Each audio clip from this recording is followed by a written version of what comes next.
Berkshire Hathaway Incorporated.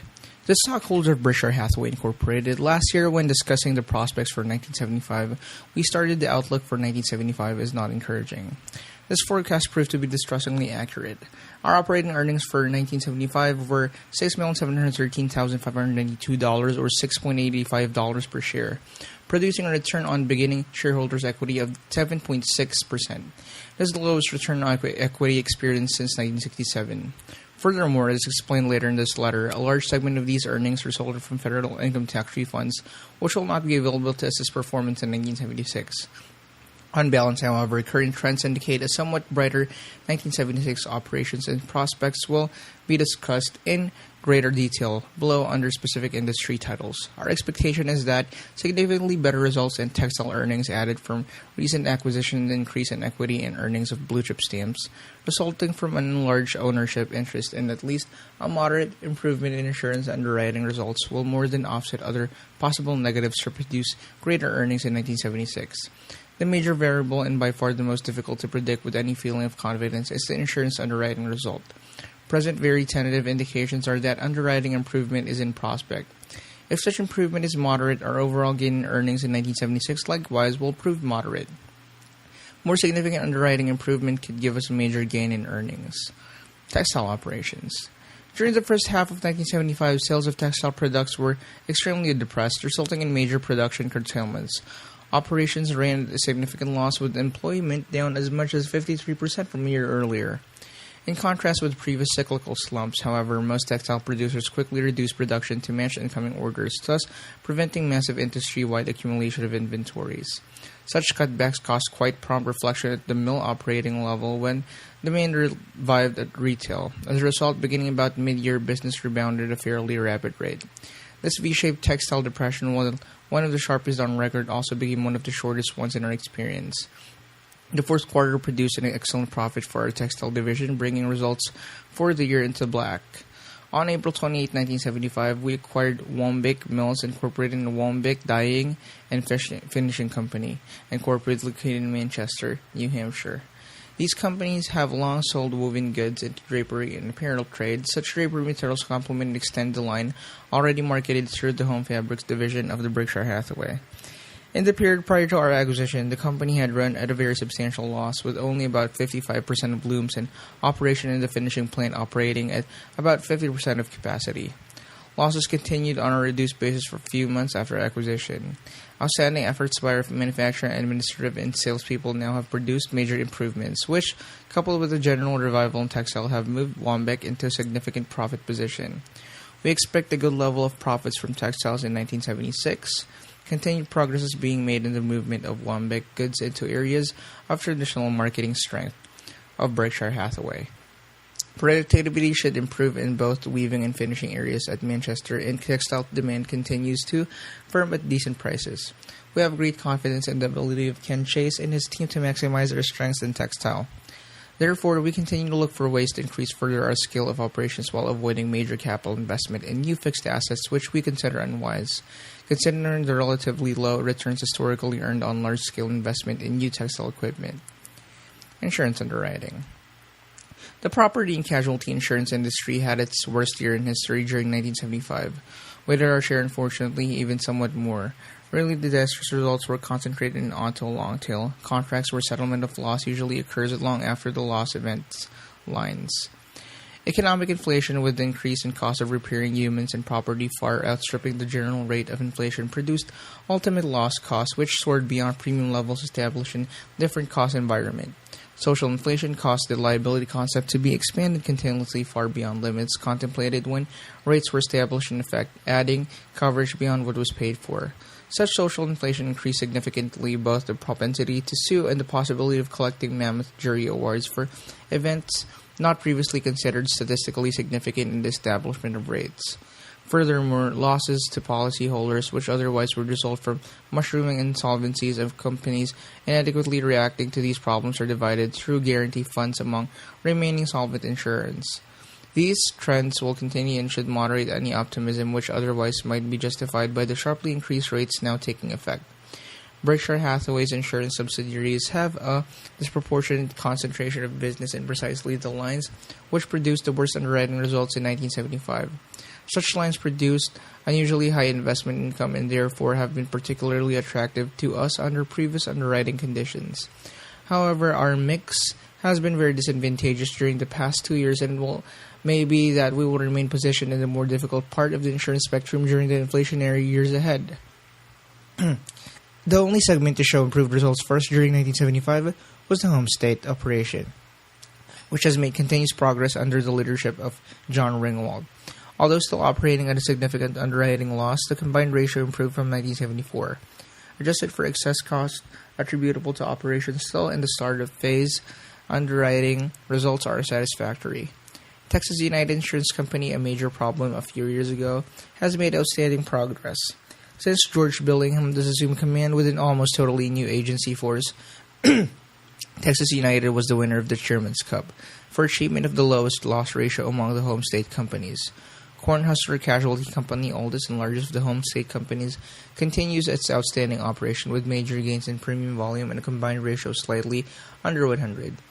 Substantial premium growth is expected at the home state operation during 1976. The measurement of success, however, will continue to be the achievement of a low combined ratio. Traditional business at National Indemnity Company, representing well over half of our insurance volume, had an extraordinarily bad underwriting a year in 1975. Although rates were increased frequently and significantly, they continually lagged loss experience throughout the year. Several special programs instituted in the early 1970s have caused significant losses, as well as heavy drain on managerial time and energies. Present indications are that premium volume will show a major increase in 1976, and we hope that underwriting results will improve. Reinsurance suffered the same problem as our direct business during 1975. The same remedial efforts were attempted. Because reinsurance contract settlements lag those direct businesses, it will may be that any upturn in results from our direct insurance business will precede those of the insurance segment. At our home and automobile insurance company subsidiary, now writing auto business only in the Cook County area of Illinois, experience continued very bad in 1975, resulting in a management change in October. John Seward was made president at that time and has energetically and imaginatively implemented a completely revamped underwriting approach. Overall, our insurance operation will produce a substantial gain in the premium volume during 1976. Much of this will reflect increased rates rather than more policies under normal circumstances. Such a gain in volume would be welcome, but our emotions are mixed at present.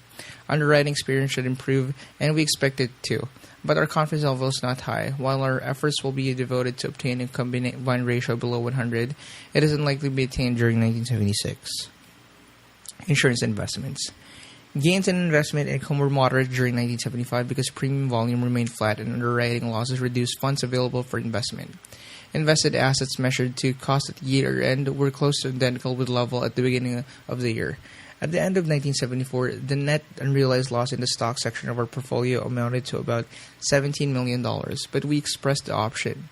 Nevertheless, that this portfolio overall represented good value at its carrying value of cost. During 1975, a net capital loss of $2,888,000 before tax credit was realized. But our present expectation is that 1976 will be a year of realized capital gain. On March 31, 1976, our net unrealized gains applicable to equities amounted to about $15 million. Our equity investments are heavily concentrated in a few companies which are selected based on favorable economic characteristics, competent and honest management, and a purchase price attractive when measured against the yardstick of value to a private owner. When such criteria are maintained, our intention is to hold for a long time. Indeed, our largest equity investments is 467,150 shares of Washington Post B stock with cost of $10.6 million, which we expect to hold permanently. With this approach, stock market fluctuations are of little importance to us except as they may provide buying opportunities, but business performance is of major importance. On this score, we have been delighted with progress made by practically all of the companies in which we now have significant investments. We have continued to maintain a strong liquid position in our insurance companies in the last year's annual report. We explained how variations of 1 to 100 of 1% in interest rates result in million-dollar swings in market value of our bonds. We consider such market fluctuations as such minor importance as our liquidity and general financial strength make it highly improbable that bonds will have to be sold at times other than those of our choice. Banking. It is difficult to find adjectives to describe the performance of Eugene Abegg, Chief Executive of Illinois National Bank and Trust of Rockford, Illinois, our banking subsidiary. In a year when many banking operations experienced major troubles, Illinois National continued its outstanding record, against average loans of about $65 million. Net loan losses were $24,000 or 0.04%. Unusually high liquidity is maintained with obligations of the U.S. government and its agencies, all due within 1 year, at year-end amounting to about 75% of demand deposits.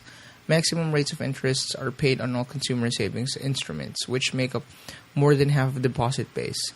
Yet, despite the maintenance of premier liquidity and the avoidance of stretching for high-yield loans, the Illinois National continues as about the most profitable bank of its size, or larger, in the country.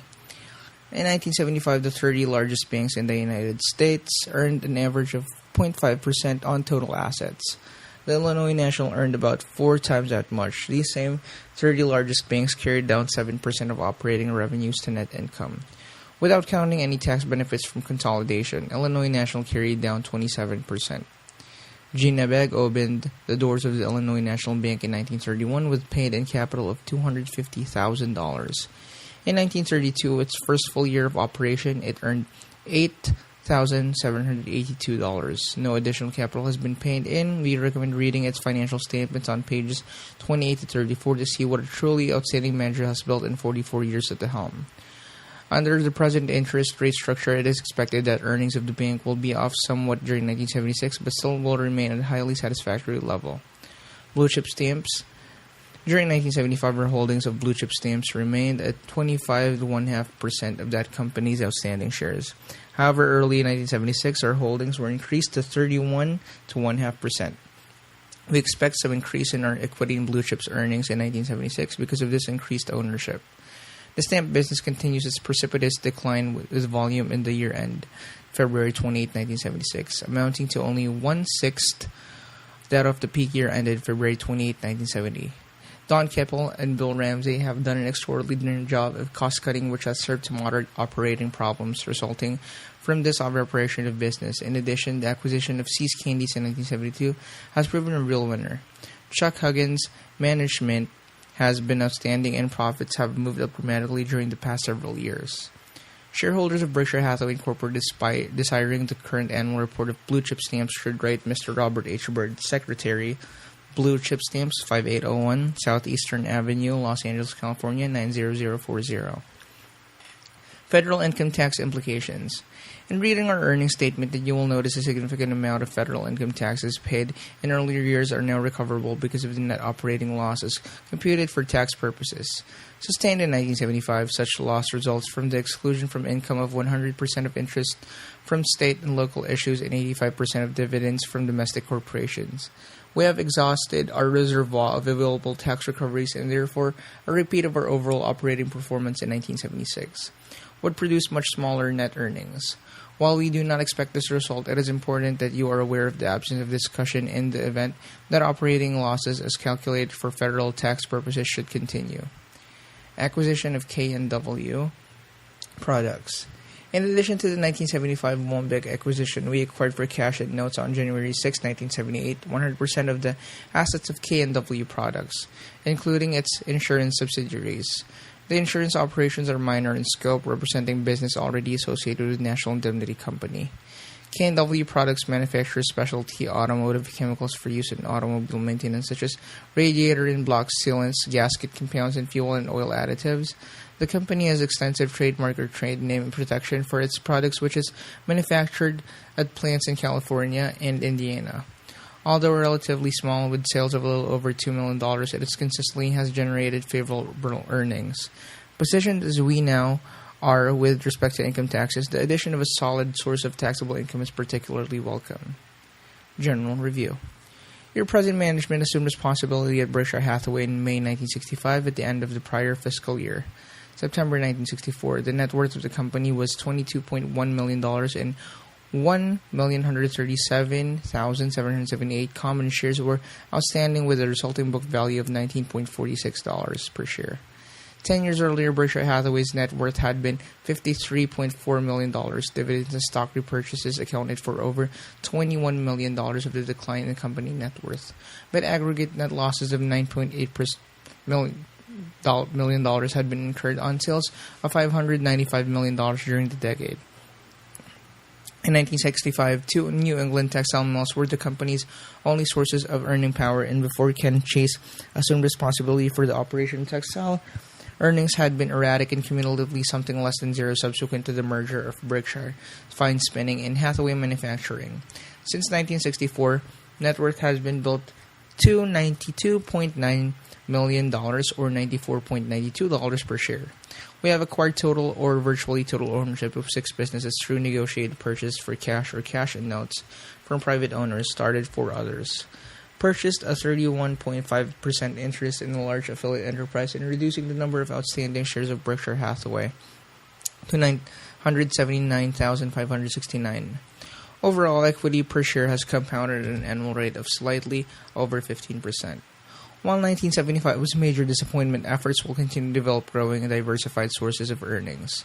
Our objective is a conservatively financed and highly liquid business, possessing extra margins of balance sheet strength consistent with the fiduciary obligations inherent in the banking and insurance industries, which will produce a long-term rate of return on equity capital exceeding that of American industry as a whole. Warren E. Buffett, Chairman.